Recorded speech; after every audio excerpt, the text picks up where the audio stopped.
Salut, c'est Trado, content de vous retrouver pour la mise à jour de l'analyse technique du CAC 40 qui rebondit. Alors, il rebondit, certains pourront être surpris, d'autres trouveront ça bien normal. En tout cas, je vais vous montrer dans cette vidéo que rien n'est acquis, ok.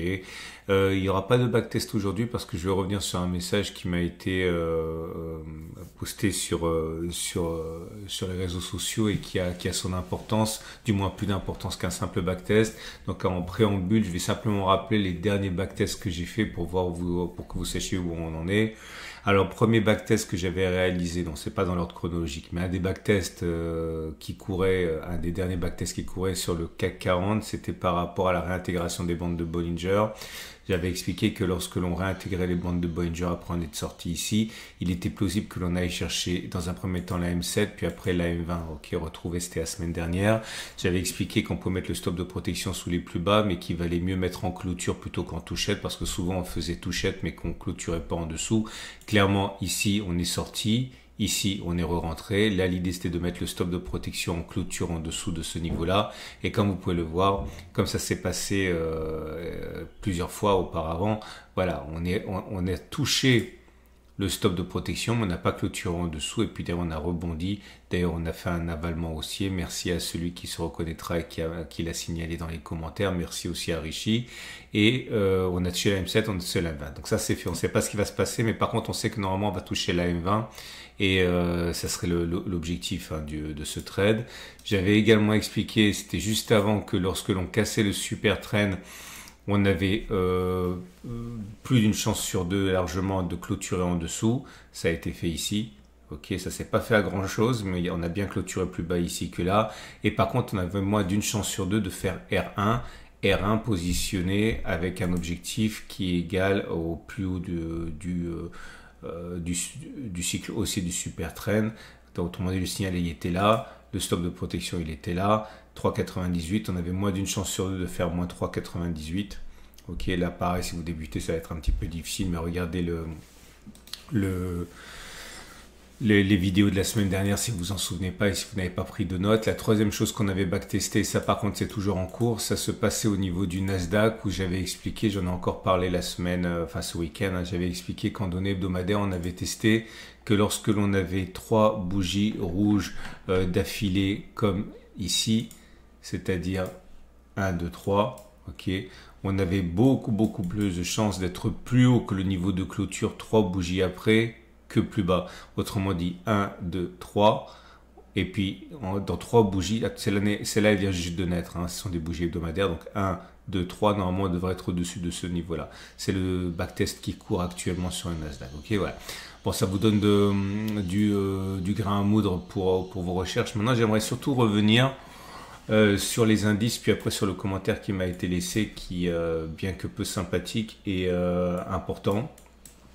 Le CAC 40, donc on commence par le Nasdaq parce que je l'ai sous les yeux.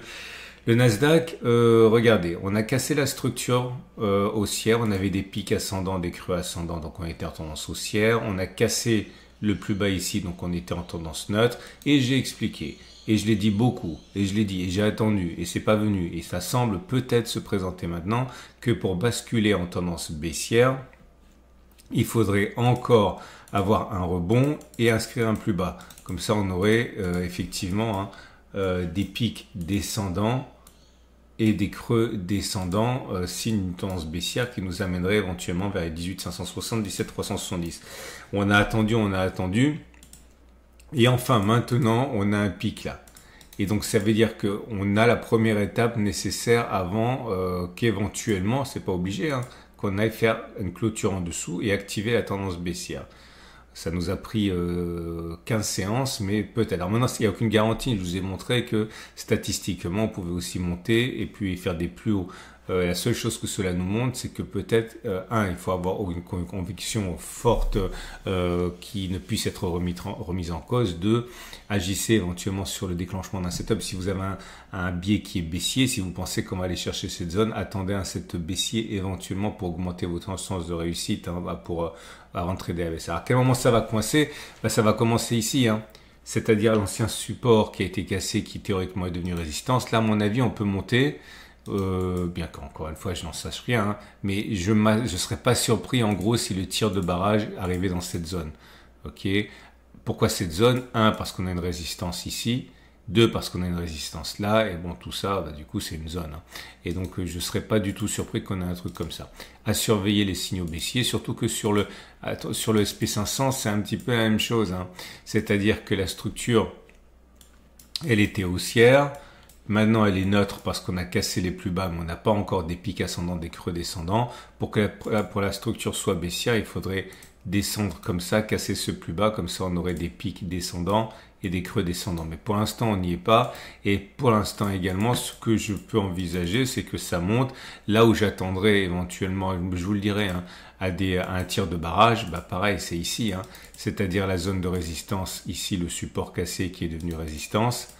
Et également cette zone de résistance là. Donc là, c'est la zone à risque. Pour l'instant, on monte un petit peu comme dans du beurre, si vous me passez l'expression, parce que voilà, on corrige la baisse qui est. Vous pouvez également vous aider des Fibonacci. Hein. C'est bien de dire que généralement, on va chercher 50%.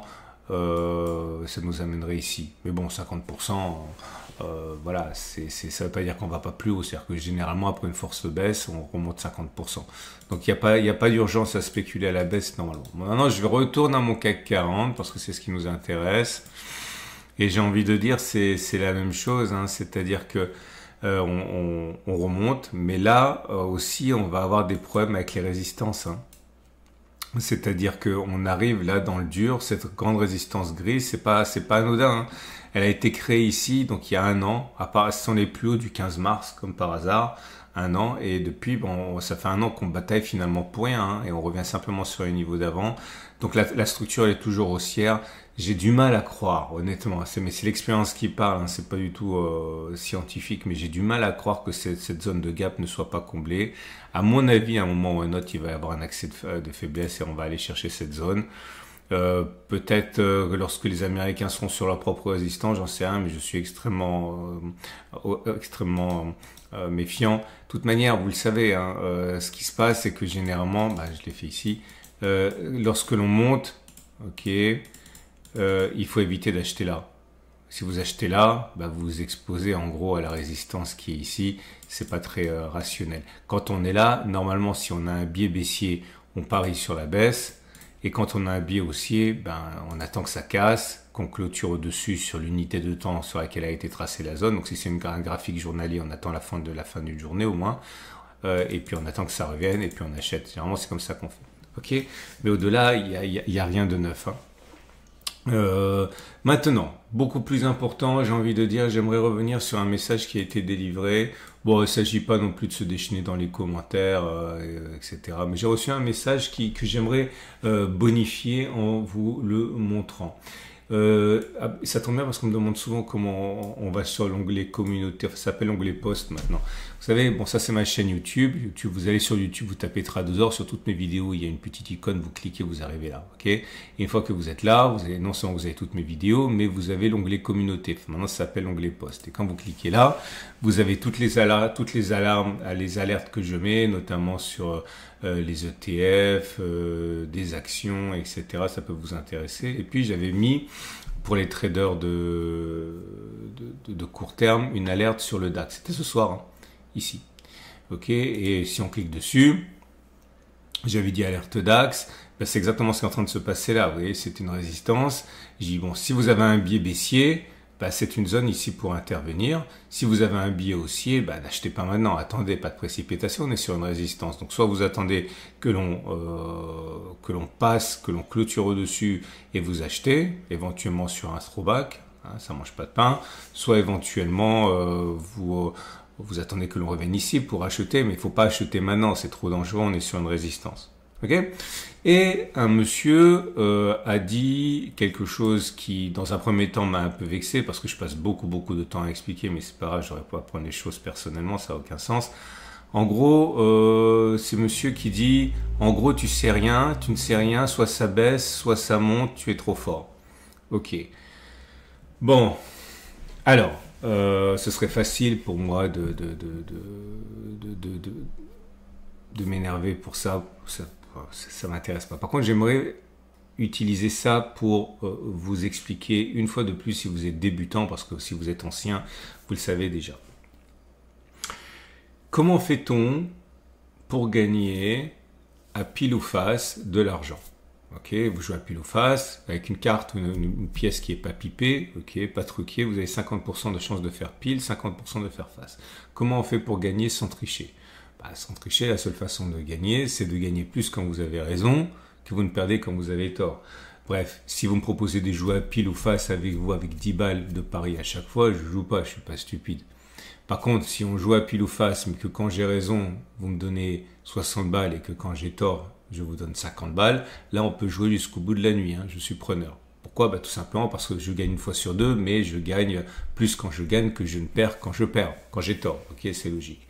Bref, première étape, c'est d'intégrer qu'on n'a pas besoin de savoir où va le marché pour gagner de l'argent. On n'a pas besoin d'avoir raison pour gagner de l'argent. Pour gagner de l'argent, il suffit, par exemple dans ce cas-là, de gagner plus quand on a raison que l'on ne perd quand on a tort et d'espérer avoir raison une fois sur deux. Okay, ça c'est purement mathématique. Ce qui m'amène d'une façon plus générale à réexposer une fois de plus quelque chose que j'ai dit et que j'aurais dit. Vous avez plusieurs formes de trading, vous avez plusieurs formes de traders et vous pouvez gagner ou perdre avec n'importe quelle forme de trading. Vous avez, pour faire simple, 3 types de traders gagnants. Enfin, on peut même dire, on va dire deux grandes familles de traders gagnants. Vous avez les traders gagnants qui ont raison peu, mais qui ont un énorme ratio gain-risque. Par exemple, ce sont les trend followers. Okay, ils vont avoir raison dans 40% des cas, mais quand ils vont gagner, ils vont faire 200, 300% éventuellement. Je caricature, mais l'idée c'est que même s'ils ont un taux de succès qui est faible, leur ratio gain-risque est très élevé. C'est du trend following, ça fonctionne quand c'est bien fait. Puis vous avez ceux pour qui c'est l'inverse, c'est-à-dire qu'ils vont gagner souvent, mais avec des taux de succès qui sont relativement faibles. Par exemple, ils vont gagner dans 70% des cas, ok, mais quand ils vont gagner par exemple 0,9 de ce qu'ils perdent quand ils perdent. C'est-à-dire qu'ils vont gagner légèrement moins que ce qu'ils perdent quand ils ont tort, mais comme ils ont raison souvent, eh bien, ça fonctionne. Ok, alors là, vous allez trouver par exemple les stratégies de retour à la moyenne, comme le setup Tradobull. Okay. Clairement, vous avez souvent raison, mais vous perdez plus quand vous avez tort que vous n'avez raison. Puis après, vous avez, c'est des cas particuliers. Vous avez ceux qui ont raison 90-95% du temps, mais qui vont avoir des ratios gain-risque super pourris. Ça, c'est les scalpers en général. Les scalpers, en général, ils vont rentrer, c'est du hit and run, c'est-à-dire ils ramassent quelques points, ils partent. Okay, ils vont avoir raison de 90% du temps, mais quand ils ont tort, ils prennent cher. Autrement dit, dans un cas, vous avez un taux de succès qui est plus important. Enfin, vous avez compris. Ceux qui, d'ailleurs, j'en parle parce qu'il y a, là c'est le printemps, donc vous avez l'offre spéciale de printemps. Si vous acquérez et si vous avez déjà acquis tous les webinaires du Club des Tradosauriens, vous savez très bien, sur les 70 webinaires, vous avez à peu près également réparti des stratégies de trend following, des stratégies de retour à la moyenne, des stratégies de swing trading, des stratégies de scalping, etc., etc.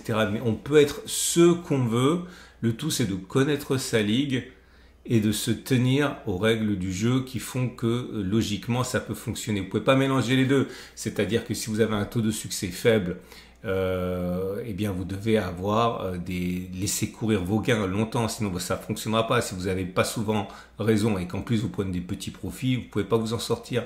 À l'inverse, si vous avez des taux de succès très importants, okay, et que vous êtes très très gourmand, vous allez avoir ça va pas être rentable parce que finalement pour avoir raison très très très souvent, il faut accepter de prendre des petits gains. Si vous attendez trop parce que vous êtes gourmand, votre taux de succès va s'effondrer, vous tiendrez pas votre taux de succès, il restera pas à 80%, il va s'effondrer parce que vous êtes trop gourmand, etc., etc.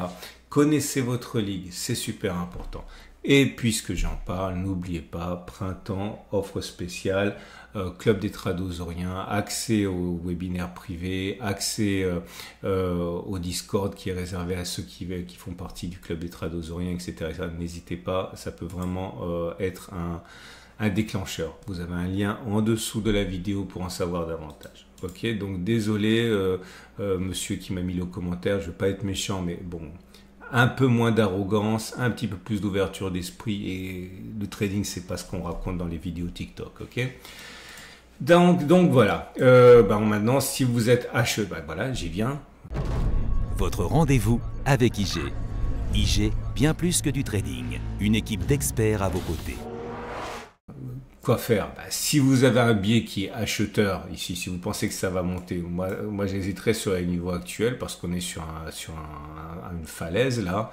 Donc soit j'attendrai qu'on revienne ici, j'achète, je parie sur un retour sur les plus hauts stops de protection. Soit j'attends que l'on clôture. Mais attention, c'est une résistance hebdomadaire, donc on ne peut pas la considérer cassée tant qu'on n'a pas clôturé un vendredi après-midi au-dessus. Il faut que la bougie ait clôture dessus. Si c'est en journée, ça ne sera pas valable. Vous attendez, vous achetez, et puis voilà. Ok, stop de protection en dessous. Ce sont les deux choses évidemment les plus évidentes. Maintenant, il y a des variations sur le même thème. Je regarderai de près le Nasdaq et le SP500, comme j'ai dit, qui offrent des possibilités importantes. Alors, juste si vous avez pas d'intuition forte sur le CAC 40, si vous voulez trader le Nasdaq, par exemple, c'est pareil. Vous pouvez envisager. L'idée l'histoire des bandes de Bollinger, ça a fonctionné aussi ici. Vous voyez, l'intégration des bandes de Bollinger, stop de protection en dessous, et puis maintenant on monte, on va sans doute chercher la M7. Ça, c'est un trading de type retour à la moyenne, ok, M7, puis M20, on y est quasiment.